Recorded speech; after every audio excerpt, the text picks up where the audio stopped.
ഹരേ കൃഷ്ണ, ജയ് ശ്രീ രാധരാധേ. സർവ രാധാകൃഷ്ണ മൈത്തിലേക്ക് ഏവർക്കും സ്വാഗതം. വ്രതങ്ങളിൽ വെച്ച് ഏറെ ശ്രേഷ്ഠമായത് ഏകാദശി വ്രതമാണ്. വൃശ്ചിക മാസത്തിലെ വെളുത്ത പക്ഷത്തിൽ വരുന്ന ഏകാദശിയാണ് ഗുരുവായൂർ ഏകാദശിയായിട്ട് അറിയപ്പെടുന്നത്. ഈ ഗുരുവായൂർ ഏകാദശിക്ക് മോക്ഷദ ഏകാദശി എന്ന ഒരു പേര് കൂടിയുണ്ട്. ഗുരുവായൂരിലെ പ്രതിഷ്ഠ നടന്നത്, അതായത് ദ്വാരക കടലെടുക്കുമ്പോൾ എല്ലാം നശിച്ചിട്ടും അവശേഷിച്ച ഭഗവാന്റെ വിഗ്രഹം ഗുരുവും വായുവും കൂടി ചേർന്നാണ് ഗുരുവായൂരിൽ പ്രതിഷ്ഠിച്ചത്. ആ ദിവസം ഗുരുവായൂർ ഏകാദശിയായിട്ടാണ് അറിയപ്പെടുന്നത്. കുരുക്ഷേത്ര യുദ്ധഭൂമിയിൽ വെച്ച് അർജുനൻ തന്റെ ബന്ധുജനങ്ങളുടെയും ഗുരുക്കന്മാരുടെയും എതിരെ യുദ്ധം ചെയ്യണമല്ലോ എന്ന് ആലോചിച്ച് തകർന്നിരുന്ന അവസ്ഥയിൽ അഖിലത്തിനും അധിപതിയായിട്ടുള്ള ഭഗവാൻ ശ്രീകൃഷ്ണൻ അർജുനന് ഗീത ഉപദേശിച്ചു കൊടുത്ത് അദ്ദേഹത്തെ യുദ്ധം ചെയ്യുന്നതിന് വേണ്ടി പ്രാപ്തനാക്കി ലോകം കണ്ടതിൽ വെച്ച് ഏറ്റവും വലിയ യുദ്ധമായ ആ മഹാഭാരത യുദ്ധം വിജയിപ്പിച്ചു. അന്ന് ഭഗവാൻ അർജുനന് ഗീത ഉപദേശിച്ചു കൊടുത്ത ആ ദിവസം വൃശ്ചിക മാസത്തിലെ വെളുത്ത പക്ഷത്തിലെ ഒരു ഏകാദശിയായിരുന്നു.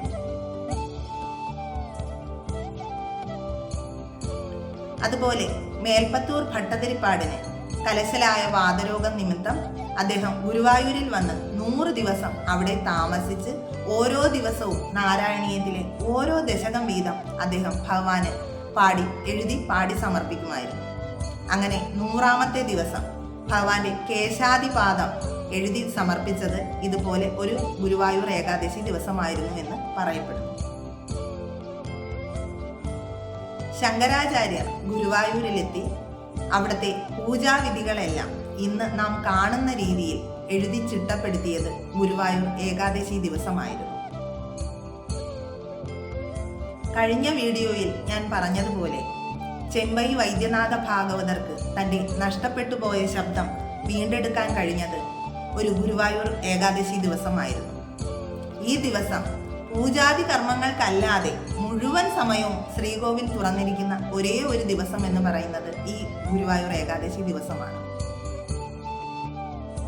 ഈ ഏകാദശി വ്രത പുണ്യം മനസ്സിലാക്കി ഒരുവൻ ഈ വ്രതം അനുഷ്ഠിക്കുകയാണെങ്കിൽ അവന് തീർച്ചയായും ഐശ്വര്യങ്ങളും ഭഗവാന്റെ ദർശന സൗഭാഗ്യവും ലഭിക്കും എന്നാണ് പറയപ്പെടുന്നത്. അതുമാത്രമല്ല, ഈ വ്രതം അനുഷ്ഠിക്കുന്നതിലൂടെ 1000 അശ്വമേധ യാഗങ്ങൾ നടത്തിയാൽ കിട്ടുന്ന പുണ്യം ലഭിക്കും എന്ന് പറയപ്പെടുന്നു. അതുമാത്രമല്ല, ഭഗവാനിൽ നിന്നും മോക്ഷം നേടുന്നതിന് സാധിക്കുകയും ചെയ്യും. മോക്ഷം നേടുക എന്ന് പറയുമ്പോൾ എല്ലാവരും കരുതും മരണശേഷമുള്ള മുക്തിയാണ് എന്ന്. എന്നാൽ അങ്ങനെയല്ല. ജീവിച്ചിരിക്കുമ്പോൾ തന്നെ നമ്മുടെ സകല പാപങ്ങളും തീർത്ത് നമുക്ക് ഐശ്വര്യവും സമ്പത്തും ആയുരാരോഗ്യ സൗഖ്യവും പുത്രലാഭവും ഒക്കെ പ്രദാനം ചെയ്യും എന്ന് നമ്മുടെ ഗ്രന്ഥങ്ങളിൽ പറയപ്പെടുന്നു. നമ്മൾ പിന്തുടരുന്ന ചന്ദ്രമാസ കലണ്ടർ പ്രകാരം ഓരോ 11 ദിവസം കൂടുമ്പോഴും ഏകാദശിയാണ്. അങ്ങനെ മാസത്തിൽ 2 ഏകാദശി ഉണ്ട്.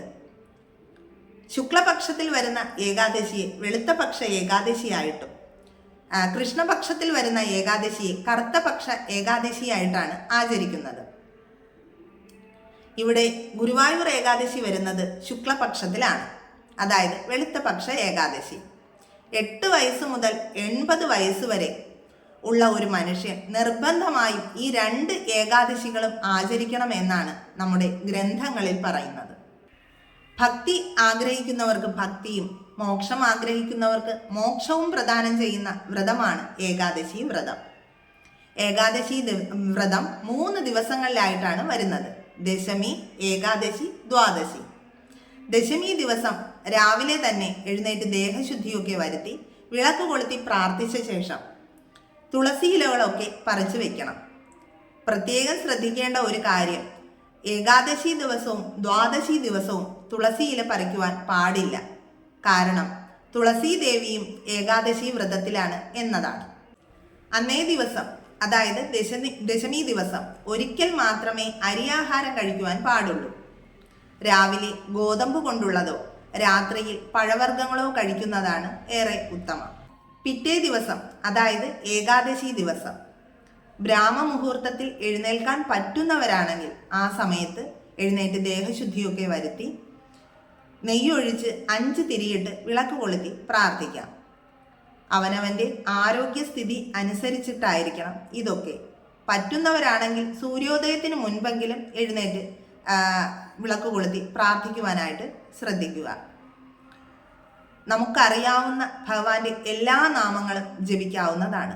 കലിസന്ധരണ മന്ത്രമായ ഹരേ കൃഷ്ണ കൃഷ്ണ കൃഷ്ണ ഹരേ ഹരേ, ഹരേ രാമ രാമ രാമ ഹരേ ഹരേ, അഷ്ടാക്ഷരി മന്ത്രവും ദ്വാദശാക്ഷരി മന്ത്രവും ഓം നമോ നാരായണായ നമ, ഓം നമോ ഭഗവതേ വാസുദേവായ, നാരായണീയം, ഭഗവത്ഗീത, ഭാഗവതം, വിഷ്ണു സഹസ്രനാമം ഇവയൊക്കെ ജപിക്കുന്നത് ഏറെ ഐശ്വര്യപ്രദമാണ്. ഈ ഏകാദശി ദിവസം അരി ആഹാരങ്ങളോ നവധാന്യങ്ങളോ കഴിക്കാൻ പാടില്ല. ഈ ഏകാദശി ദിവസം ഈ നവധാന്യങ്ങളിലെല്ലാം തന്നെ പാപപുരുഷന്റെ അംശം ഉണ്ടാകും എന്നാണ് വിശ്വാസം. നമ്മൾ അറിയാതെ അവ കഴിക്കുകയാണെങ്കിൽ ആ പാപപുരുഷന്റെ അംശം നമ്മളിലേക്ക് വന്നു ചേരുവാനായിട്ട് ഇടയാകും. അതുകൊണ്ടാണ് അന്നേ ദിവസം ഇവയൊന്നും കഴിക്കരുത് എന്ന് പറയുന്നത്.